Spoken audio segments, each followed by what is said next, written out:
नमस्कार मित्रांनो, मित्रांनो, सफरचंद गुरुमध्ये आपलं स्वागत आहे. आणि आज तुम्हाला मी एका सफरचंदांच्या झाडाची माहिती देणार आहे. हे बघा, याच्या अगोदर आपण पाहिले की छाटणी, मूळचूत, कलर हे लावलेले आहे. आणि आता तुम्हाला एक नवीनच दाखवतो. आम्ही छाटणी केली आणि त्याचा फायदा आम्हाला काय झाला तर आपण बघू शकता. पहिल्यांदा मी सांगतो मित्रांनो, हे छाटणी केलेली झाड आहे आणि याची पानझडती झालेली आहे पुरी. आपण पाहू शकता, एका झाडाला पान पण नाही. आणि हे बघा, आज मी तुम्हाला दाखवत आहे नवीन. हे बघा, आज याला नव्हती फुटलेली. आम्ही छाटणी केल्याबरोबर हे बघू शकता आपण.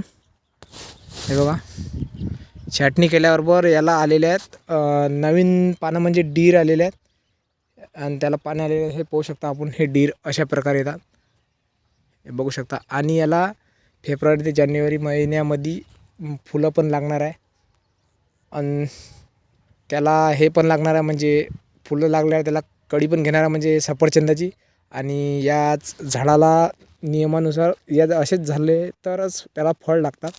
फळ आणि फूड येतात, त्याला सफरचंद हे लागतात. धन्यवाद मित्रांनो. पुढची माहिती आपण टाकू सफरचंद गुरु या यूट्यूब चॅनलवरती. सबस्क्राईब, लाईक, सबस्क्राईब करून ठेवा मित्रांनो. धन्यवाद.